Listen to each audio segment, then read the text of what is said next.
They were 30 minutes away from saying goodbye forever, when a pregnant waitress walked into the room and asked for just 5 more minutes. The rain tapped softly against the tall hospital windows overlooking downtown Manhattan. Inside St. Vincent Medical Center, everything felt unnaturally still. The executive conference room on the 12th floor was crowded with attorneys, physicians, board members, and family representatives, yet nobody seemed willing to speak above a whisper. A digital clock on the wall displayed 9:30 a.m. In exactly 30 minutes, according to the documents spread across the polished mahogany table, life support would be withdrawn from Nathaniel Brooks. At 38 years old, Nathan had built one of the largest technology empires in America. Financial magazines called him a visionary. Investors called him a genius. Thousands of employees called him the reason their families had security. But none of those titles mattered now. For 8 months, the billionaire had remained unconscious following a helicopter accident during a business trip in Colorado. The nation had followed every update, every treatment, every specialist, every hopeful rumor. And now the story appeared to be reaching its final chapter. Dr. Harrison Reed adjusted his glasses and looked toward the family seated near the window.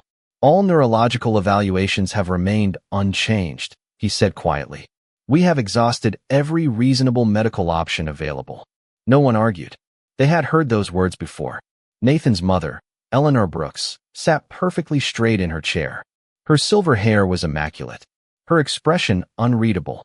Years of wealth and influence had taught her how to hide grief behind composure. Still, her fingers remained tightly clasped around a folded handkerchief.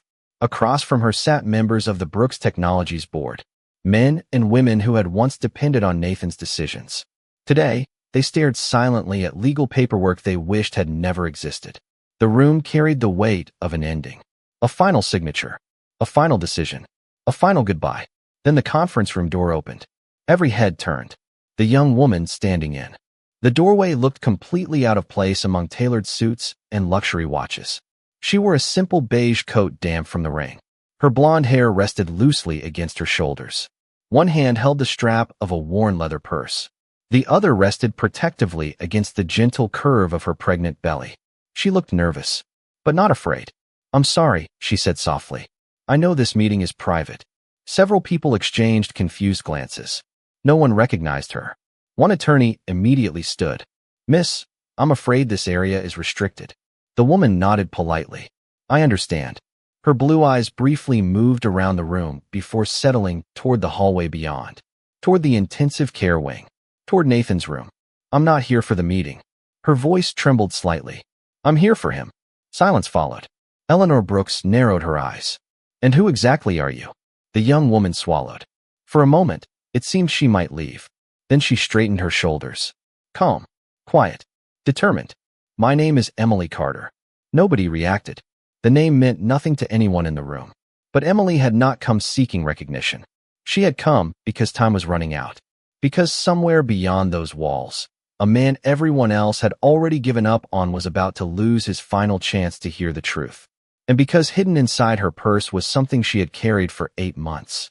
Something she had never been brave enough to deliver. A sealed envelope, a photograph, and a secret capable of changing everything. For a long moment, nobody spoke. The soft hum of the hospital ventilation system seemed louder than the people gathered around the conference table. Emily stood alone near the doorway, feeling dozens of eyes studying her. Attorneys, executives, family members, people who belonged in Nathan Brooks's world.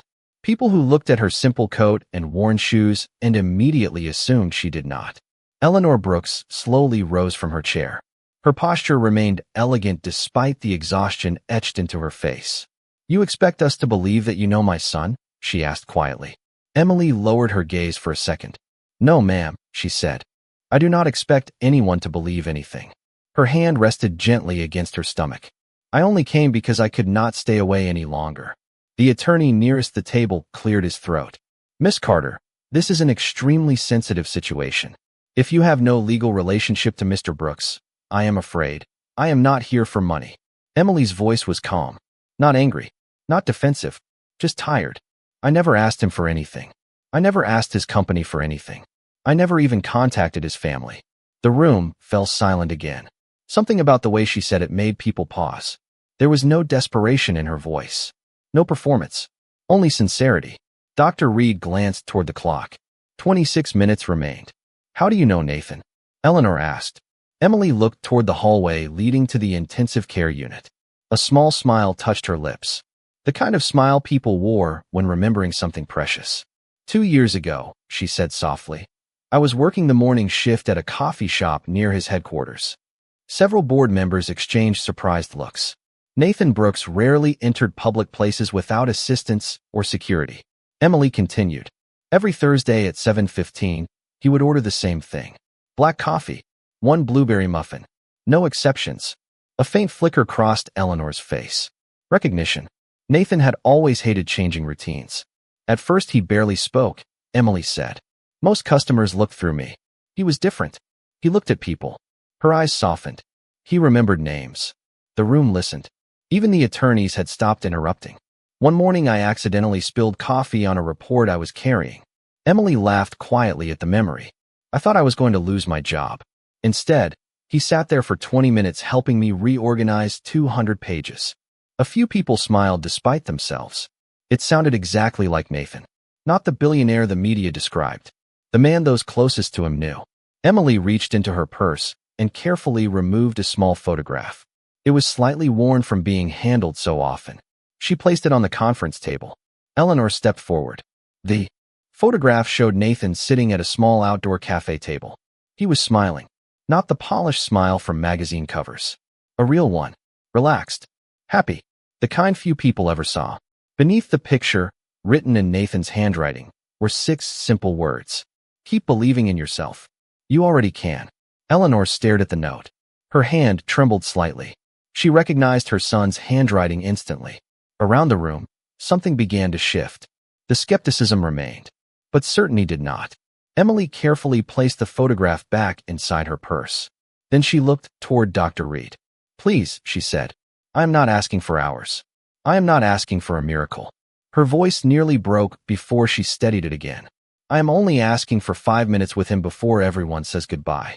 The clock on the wall continued counting down. 24 minutes remained. Dr. Harrison Reed looked toward Eleanor Brooks. In the end, the decision belonged to the family. The older woman remained silent for several seconds. Outside, rain continued sliding down the glass like silver threads. Finally, Eleanor gave a small nod. 5 minutes, she said. No more. Relief flashed across Emily's face so quickly it was almost invisible. Thank you, she whispered. Before anyone could respond, a voice came from the back of the room. Actually, she has already spent far more than 5 minutes with him. Every head turned. A middle-aged nurse stepped forward from beside the conference room door. Her name badge read Susan Keller. She looked uncomfortable being the center of attention, but determined. What do you mean? Asked one of the attorneys. Susan folded her hands together. Miss Carter has been visiting Mr. Brooks for months. The room grew still. Emily's eyes widened. Clearly, she had not expected anyone to speak. Susan continued. Every Tuesday evening after her shift ended. She glanced toward Emily with a gentle smile. Sometimes every Friday too. Eleanor frowned. Why was I never informed? Because she never asked for access beyond standard visitor privileges, Susan answered. She never caused problems. She never asked for special treatment. She would sit beside him for an hour and leave. Several people exchanged surprised looks. Susan looked toward the hallway leading to Nathan's room. To be honest, many of us on the nursing staff knew her. Emily lowered her head slightly. Susan, they deserve to know, the nurse said softly. Then she turned back toward the room. While most visitors stopped coming after the first few months, Miss Carter never missed a week. A silence settled over everyone. The board members who had once discussed billion-dollar acquisitions now found themselves listening to stories about a waitress nobody had heard of 20 minutes earlier. What did she do during those visits? Eleanor asked quietly. Susan smiled. Mostly talk. A few people looked confused. Talk. About everything, Susan said. The weather. Her work. Funny customers. Books she was reading. Places she hoped to visit one day. Her eyes softened. She talked to him like he was still listening. Emily felt heat rise to her cheeks. She hated attention, especially this kind. There were nights when the entire floor felt empty, Susan continued. But whenever Miss Carter was there, the room felt different. Dr. Reed tilted his head. Different how? Susan thought for a moment. Hopeful. No one spoke. The word lingered in the air. Hopeful. In a place where hope had slowly disappeared. Susan reached into her pocket and removed a folded note card. I was not sure whether I should share this. She handed it to Eleanor. But I think it matters. Eleanor unfolded the card carefully.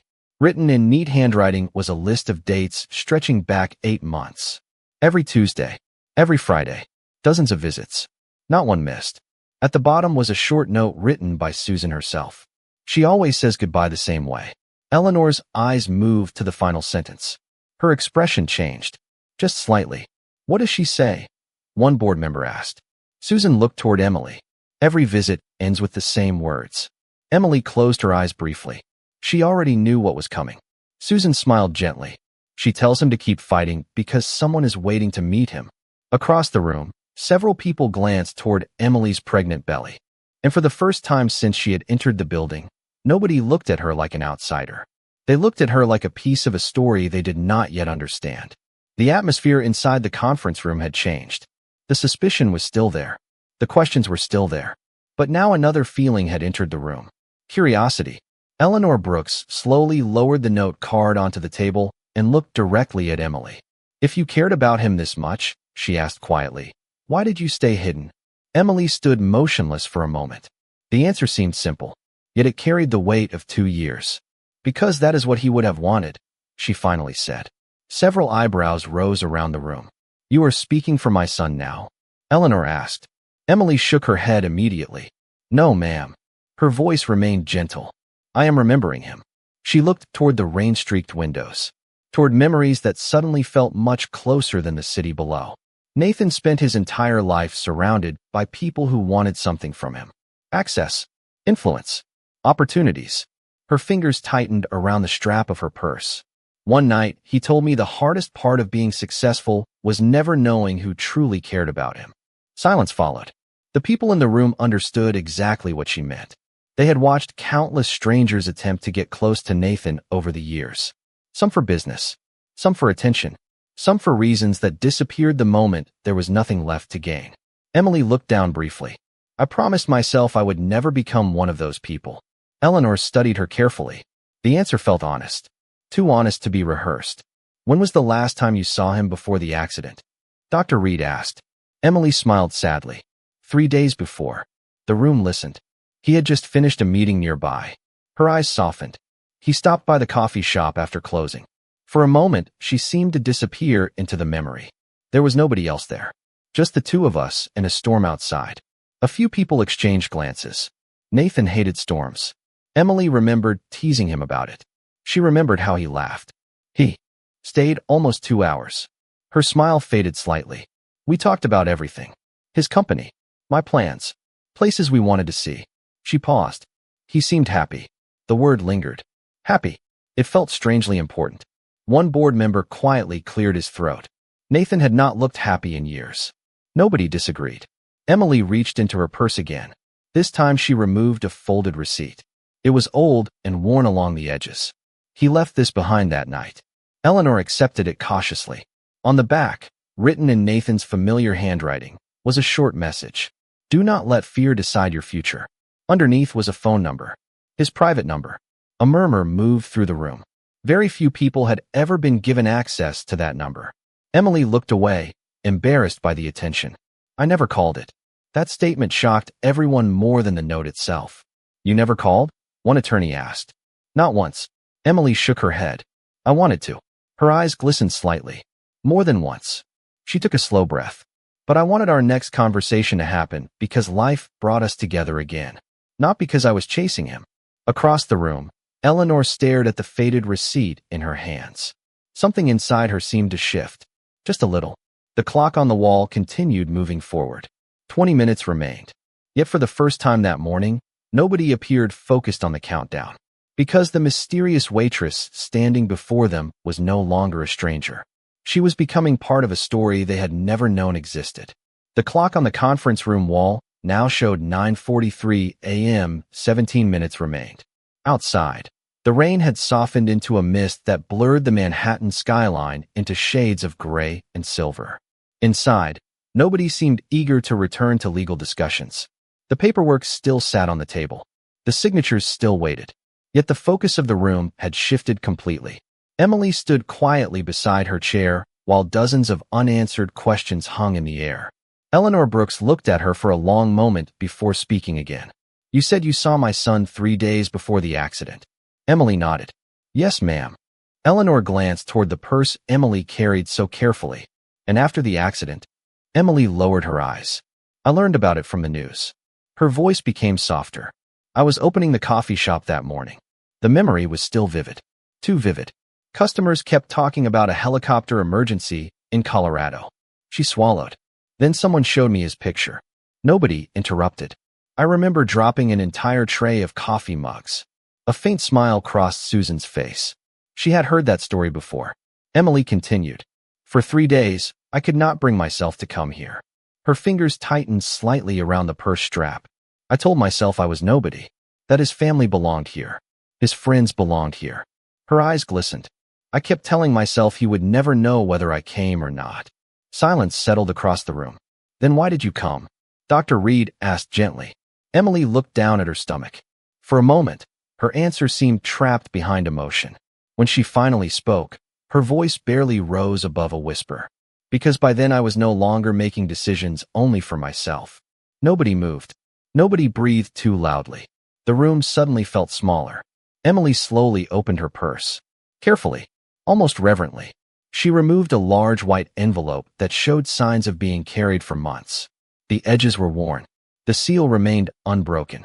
She placed it on the conference table. Several people stared at it. Nobody knew what it contained.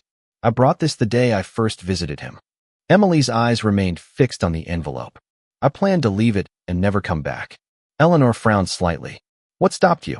A sad smile touched Emily's lips. "The first time I sat beside his bed, I started talking."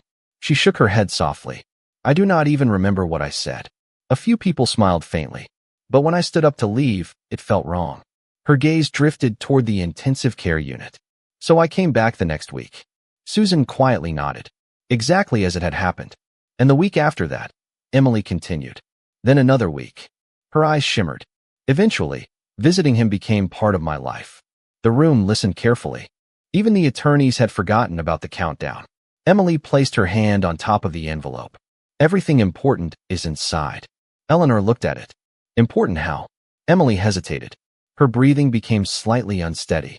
For the first time since entering the building, genuine fear appeared in her eyes. Not fear for herself. Fear of what would happen once the truth could no longer remain hidden. Slowly, she looked up. "Because the person Nathan never got to meet," her voice trembled, "is the reason I kept coming back." Then her hand moved gently to her belly, and a profound silence filled the room as understanding began to spread from one face to the next. No one spoke. The realization moved through the room slowly, like a wave crossing still water. Emily stood quietly with one hand resting against her stomach and the other on the sealed envelope. For months, she had imagined this moment. In every version, Nathan had been awake to hear the truth. She had never imagined telling it to a room full of strangers while the man she loved lay silent down the hall. Eleanor Brooks looked at the envelope, then at Emily, then back again. "Are you saying what I think you are saying?" Her voice was steady, but barely. Emily nodded once. "Yes, ma'am." The room seemed to stop breathing. Outside, the rain continued falling against the glass. Inside, 17 years of corporate experience, legal authority, and financial power suddenly felt meaningless compared to a single truth. Emily slowly opened the envelope. Her hands trembled slightly. She removed several documents and placed them carefully on the conference table. An ultrasound image, medical records, appointment summaries. Nothing dramatic. Nothing designed to shock. Just facts. Honest and simple. Eleanor stared at the black and white image. Her eyes lingered on the tiny profile visible on the page. For the first time that morning, her composure cracked. Only slightly, but enough. "How far along are you?" she asked quietly. 7 months, Emily answered. Silence followed. 7 months. Several people immediately did the math. Nathan's accident had happened 8 months earlier. The dates aligned. Perfectly. One of the attorneys cleared his throat. "Miss Carter, are you certain?" Emily met his gaze without anger. "I would never come here if I were not." Then she reached into the envelope again and removed another document. This one remained folded. She handed it directly to Eleanor. The older woman unfolded it slowly. Her eyes moved across the page, then stopped. A laboratory report. A paternity test completed shortly before the accident. Nathan's DNA sample had been submitted during a routine executive health screening. Emily's expression softened. He never saw the results. Nobody spoke. Eleanor continued reading. The conclusion was clear, unambiguous, certain. Her hand rose to her mouth. Across the room, several board members exchanged stunned looks. Susan quietly wiped away a tear. Dr. Reed looked down at the floor. Emily swallowed hard. I found out 2 weeks before the accident. Her voice shook for the first time. I wanted to tell him in person. She laughed softly through the emotion. I even practiced what I was going to say. A few people smiled sadly. Then everything changed. Her eyes drifted toward the hallway leading to Nathan's room. After the accident, I could not bring myself to leave. Eleanor slowly lowered the report. The skepticism was gone now. Completely gone. Why did you never tell us? She asked. Emily thought about the question. The answer was not complicated. Because I did not want his name. Her voice remained calm. I did not want his money. She looked down at her stomach. I only wanted him. The room fell silent once again. Deep silence. The kind that appears when nobody can find a reason to doubt what they have just heard. The clock on the wall continued its steady march forward. 15 minutes remained. Yet nobody reached for the paperwork. Nobody mentioned legal forms. Nobody spoke about ending anything. Because suddenly, for the first time in 8 months, the future sitting before them felt larger than the past they were preparing to bury. The clock read 9:49 a.m. 11 minutes remained. Yet nobody seemed willing to move. The documents authorizing the final decision sat untouched at the center of the table. Even the attorneys had stopped watching the time. Every eye in the room remained fixed on Emily. She stood quietly beside the conference table, exhausted from carrying a secret that was finally no longer hers alone. Eleanor Brooks slowly lowered the paternity report. Her eyes appeared different now. Softer. Older somehow. For 8 months, she had prepared herself for loss. She had never prepared herself for this. Does he know? She asked quietly. Emily's expression broke. Just slightly. No. The answer barely escaped her lips. He never had the chance. Silence settled over the room again. Susan glanced toward the hallway. Toward the intensive care suite where Nathan remained surrounded by machines that had become part of the landscape of everyone's grief. Maybe he knows more than we think, she said softly. Dr. Reed looked at her, but said nothing. Nurses often believed things physicians could not explain. Emily smiled sadly. Every week I talked to him like he could hear me. Her hand rested on her stomach. I told him about every doctor appointment. She laughed softly through her tears. I told him when the baby kicked for the first time. Several people lowered their eyes. I even read him parenting books because I figured somebody should start teaching him. A few quiet smiles appeared around the room. Emily reached for the envelope again. There was one final item inside. One she had protected more carefully than anything else. Slowly she removed a folded letter. The paper was worn from being opened and closed countless times. I wrote this 3 months ago, she said. I planned to read it to him today. Nobody interrupted. The room felt sacred now. Emily unfolded the pages carefully. Her hands trembled. I was never brave enough before. She took a slow breath and began reading. Nathan, if you can hear me, there is something I should have told you a long time ago. Her voice cracked slightly. You are going to be a father. No one moved. No one looked away. I wish I could tell you this over coffee. I wish I could see your face when you hear it. I wish life had given us more time. Tears slipped down her cheeks. But if this is goodbye, then I need you to know something. Our child will know who you were. Not the billionaire. Not the businessman. The man who remembered every employee's birthday. The man who tipped too much. The man who stopped to help people nobody else noticed. Eleanor lowered her head. Emily continued. I promise our child will know how kind you were. Her voice became almost a whisper. And how deeply you were loved. The room stood perfectly still. Even the rain outside seemed quieter. Then something happened. A sharp electronic tone echoed faintly from somewhere down the hallway. One beep. Then another. Dr. Reed's head lifted instantly. Susan looked up. So did every nurse present. The sound came again. Different this time. Urgent. Dr. Reed was already moving toward the door when a young nurse suddenly appeared in the conference room entrance. Her face was pale, breathless, shocked. "Doctor," she said, "you need to come now." The entire room froze. "What happened?" Dr. Reed asked. The nurse stared at Emily, then toward the hallway leading to Nathan's room. "There has been a change." Everything happened at once. Chairs scraped against the floor. Attorneys stood. Nurses rushed into the hallway.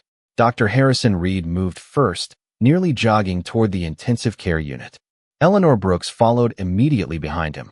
Emily remained frozen for a single heartbeat before instinct took over. She gathered the envelope against her chest and hurried after them. The corridor felt impossibly long. Bright hospital lights reflected across polished floors. The distant sound of monitors echoed through the silence. Nobody spoke. Nobody dared guess what the young nurse meant by a change. Hope was dangerous after 8 months. Hope could break people. They reached Nathan's room in seconds that felt like hours. The door stood open. 2 nurses were already inside. A respiratory therapist watched a monitor closely. Dr. Reed stepped forward and stared at the screen. Then he blinked. Once. Twice. As if he could not trust what he was seeing. "Doctor?" Eleanor asked. Nobody answered immediately. The monitor displayed activity levels that had not appeared in months. Not dramatic. Not miraculous. Just different. Unmistakably different. Emily stood near the doorway, unable to move. Nathan lay exactly as he always had. Quiet. Still. Yet something in the room felt altered. Alive somehow. One nurse pointed carefully. "His eye movement started 3 minutes ago." Dr. Reed stepped closer. "Nathan?" No response. The room remained silent. "Nathan, can you hear me?" Another pause. Then it happened. A slight movement. So small that Emily wondered whether she imagined it. A finger. Nothing more. Just the faintest motion of his right hand. Eleanor gasped softly. Susan covered her mouth. The room seemed to stop breathing. Dr. Reed leaned forward. Years of training kept his expression controlled, but astonishment flashed in his eyes.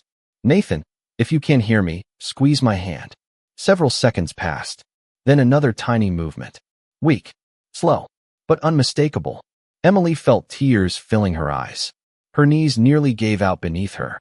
For months, she had spoken into silence. For months, she had walked into this room, believing nobody was listening. Now every word she had ever said suddenly felt possible. "This cannot be happening," one board member whispered from the doorway. Yet it was. Dr. Reed began issuing calm instructions to the medical staff. More tests, more observations, more monitoring. Nobody mentioned the paperwork waiting upstairs. Nobody mentioned life support. Those conversations had vanished. The room belonged entirely to this moment. Emily remained near the back. She did not want attention. She only wanted to see him. Then something unexpected happened. Nathan's eyelids moved. Slowly. Barely. The effort seemed enormous.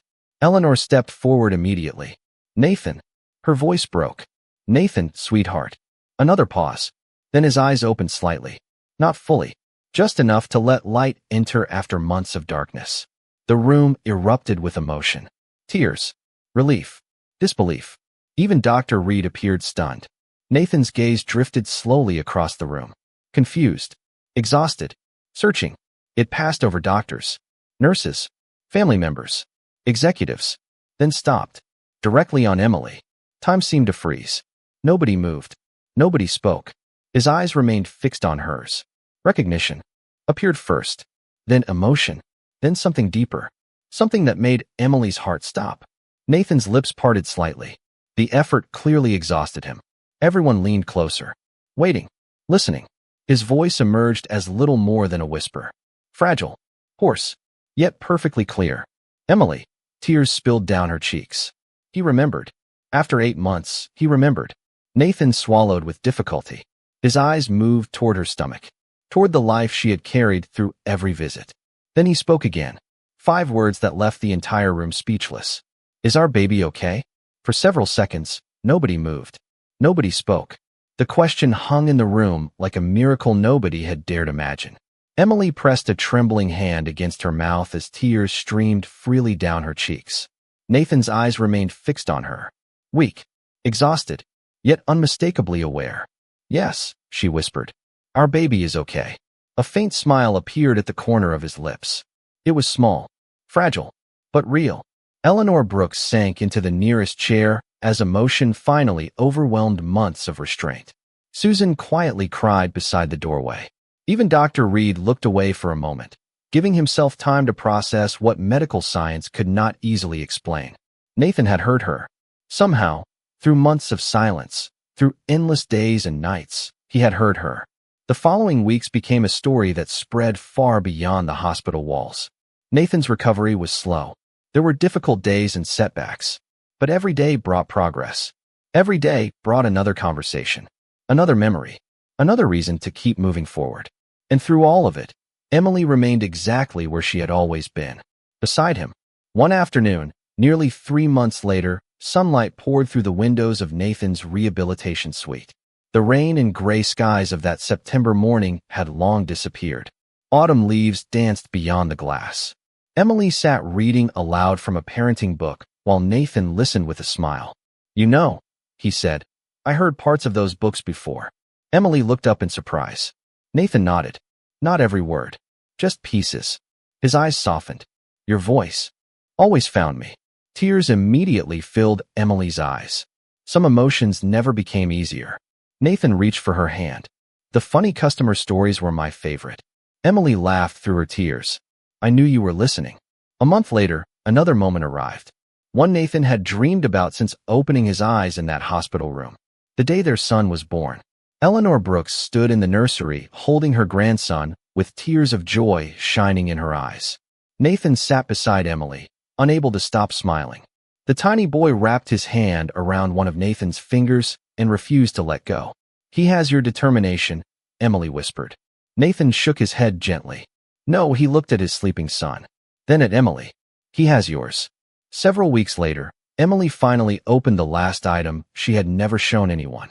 The final secret hidden inside the envelope she had carried for months. A letter discovered among Nathan's personal belongings after his recovery. One his attorney had been instructed to deliver under very different circumstances. Emily unfolded the paper carefully while Nathan watched. She recognized his handwriting immediately. "If you are reading this, there is something I should have said sooner. Life moves fast, faster than any of us expect. But if I have learned anything, it is that the best moments happen when somebody sees you for who you are instead of what you have." Emily's eyes blurred with tears. Nathan smiled softly. She continued reading. "If I ever get the chance, I want to spend the rest of my life with you." The room fell quiet. Outside, evening sunlight painted the city gold. Emily lowered the letter and looked at Nathan. Neither of them spoke for a moment. They did not need to. Some truths were stronger than words. And sometimes the quietest voices leave the deepest echoes. Because wealth can build companies. Success can build reputations. But kindness, loyalty, and love are what build a life worth returning to.